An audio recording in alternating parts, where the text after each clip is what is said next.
हाँ, तो प्यारे बच्चों कैसे हो आप सभी? आई होप आप सभी अच्छे होंगे। तो बच्चों कल जो 16 मार्च को सामाजिक का आपका जो पेपर है उसके लिए मैंने मतलब नोट्स बनाए हैं, ये गेस पेपर बनाए हैं, ठीक है। तो इसको आप फटाफट से देख लो और इससे बाहर आप मतलब कुछ कोई भी क्वेश्चन जाएगा भी नहीं, तो आप अच्छे से इनको पढ़ लेना, आपके अच्छे मार्क्स ज़रूर आएंगे, ठीक है। तो चलो फटाफट से स्टार्ट करते हैं। अब पहला क्वेश्चन देखो बच्चों, गांधी इरविन समझौता कब हुआ, ठीक है। तो गांधी इरविन समझौता कब हुआ? 5 मार्च 1931 को हुआ, ठीक है।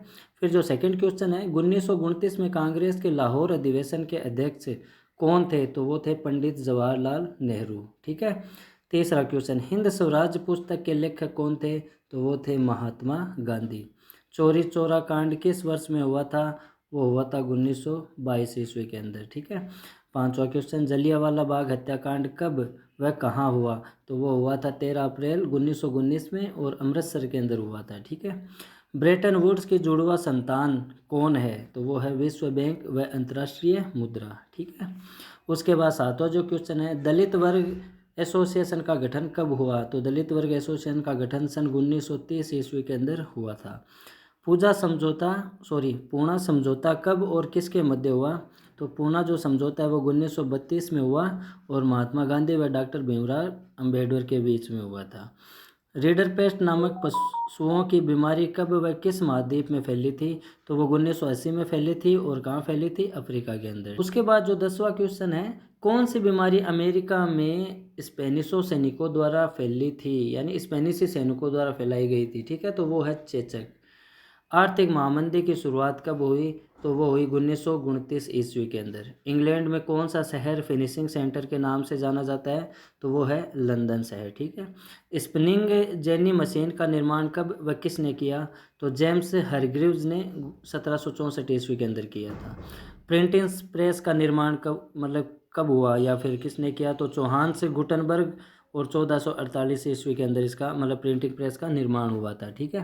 फिर 15 जो क्वेश्चन है, जानवरों के चमड़े से बनी लेखन की जो सत्ता वो किससे जो लेखन की सत्ता है वो चमड़े से बनी हुई है, तो उसके बारे में बताना है। तो वो है बेलम या फिर चरमपत्र, ठीक है। हाथ से बड़े बड़े सुंदर व सुडौल अक्षरों में लिखने की कला को क्या कहते हैं? तो इसे कहते हैं कैलीग्राफी। उसके बाद जो 17वां क्वेश्चन है, मुद्रण की सबसे पहली तकनीक कहाँ कहाँ विकसित हुई? तो वो है चीन, जापान और कोरिया के अंदर, ठीक। फिर 18वां जो क्वेश्चन है, जापान की सबसे प्राचीन मुद्रित पुस्तक कौन सी है? तो वो है डायमंड सूत्र। देश की पहली जूट मिल तो वो है 1855 ईस्वी में आई थी वो, और वो बंगाल के अंदर है, ठीक है। फिर भाप के इंजन का निर्माण तो न्यूकोमेन ने किया था, ठीक है, यानी भाप के इंजन का निर्माण किसने किया था? न्यूकोमेन ने किया था, ठीक है। फिर 95 स्थापनाओं का लेखन किसने किया? तो मार्टिन लूथर ने किया। गीत गोविंद पुस्तक के लेखक कौन थे? जयदेव। केसरी समाचार पत्र का संपादन किया बाल गंगाधर तिलक ने। सीढ़ीदार सोपानी खेती की जाती है, ये सीढ़ीदार सोपानी खेती कहाँ की जाती है? तो ये होगा उत्तराखंड राज्य के अंदर की जाती है, ठीक है। फिर 25वें क्वेश्चन की अगर बात करी जाए, तो चट्टानों में पानी का रिसाव होने पर पानी भरना क्या कहलाता है? तो वो क्या कहलाता है? वो कहलाता है पुनर्भरण। फिर जो 26वां क्वेश्चन है, हिमालय से रसायन निकाला जाता है, तो वो क्या है? टकसोल से, ठीक है। फिर जो 27वां क्वेश्चन है, सरिस्का बाघ रिजर्व कहाँ स्थित है? तो वो है राजस्थान के अंदर। 28वां क्वेश्चन है, वन्य जीव अधिनियम कब लागू हुआ? तो वो है सन 1972 के अंदर, ठीक है, यानी सन 1972 के अंदर। इस इंग्लैंड के राजकीय धर्म का क्या नाम था? तो उसका नाम था ईसाई धर्म, ठीक है। फिर बहुजन समाज पार्टी का गठन कब हुआ? तो वो हुआ 1984 के अंदर। बेल्जियम किस महाद्वीप का देश है? तो वो है यूरोप देश का। बेल्जियम की राजधानी ब्रुसेल्स है, यानी बेल्जियम की राजधानी का क्या नाम है? ब्रुसेल्स, ठीक है। राज्य पुनर्गठन आयोग की रिपोर्ट कब लागू हुई? तो वो हुई 1 नवंबर 1956 को, ठीक है। फिर जो 34वां क्वेश्चन है, श्रीलंका का सबसे प्रमुख सामाजिक समूह कौन है? तो वो है सिंहलियों का समूह, ठीक है। फिर है सीमा सड़क संगठन का गठन कब हुआ? तो सन 1960 के अंदर हुआ। श्रीलंका स्वतंत्र राष्ट्र कब बना? सन 1948 के अंदर। तो बच्चों ये छोटे क्वेश्चन है जो आपसे 1 नंबर में पूछे जा सकते हैं, ठीक है। तो इन सभी को अच्छे से तैयार करना है, ठीक है।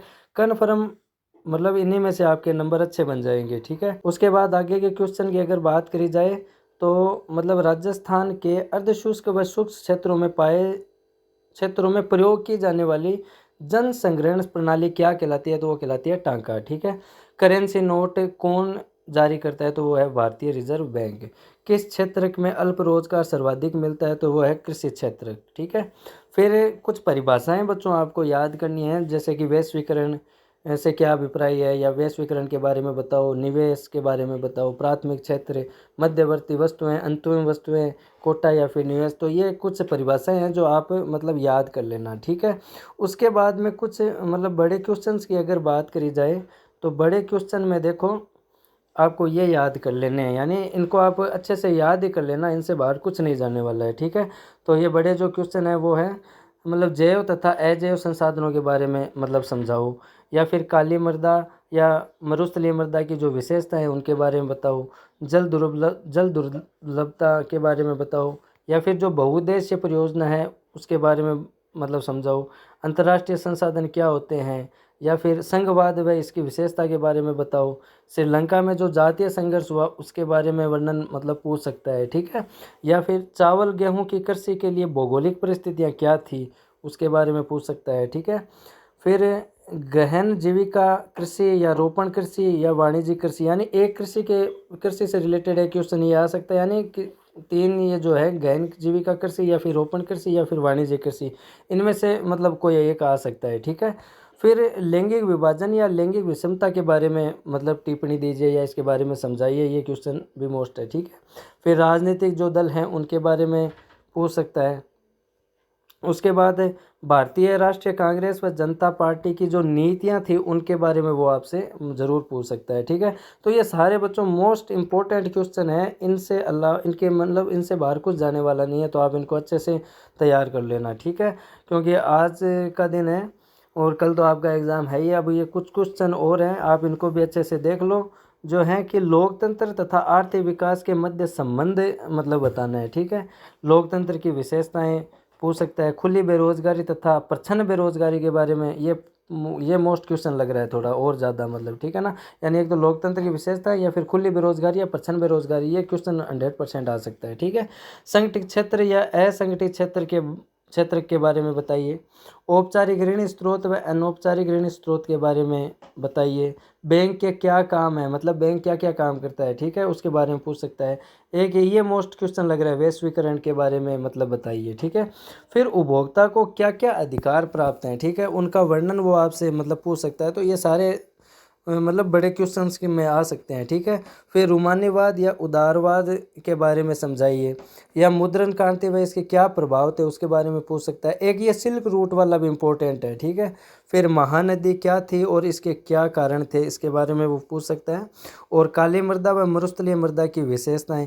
तो बच्चों ये सारे मतलब मैंने जितने भी आपको बताए हैं, इससे बाहर जाने वाला कुछ है नहीं, ये सारे मोस्ट इम्पोर्टेंट क्वेश्चन है, तो आप इनको अच्छे से ज़रूर देख लेना। ठीक है, आई होप आपका जो सामाजिक का पेपर है वो अच्छा जाएगा और श्योर अच्छा जाएगा। ठीक है, तो आप अच्छे से तैयारी करो, तब मिलते हैं अपन नेक्स्ट वीडियो के अंदर। ठीक है।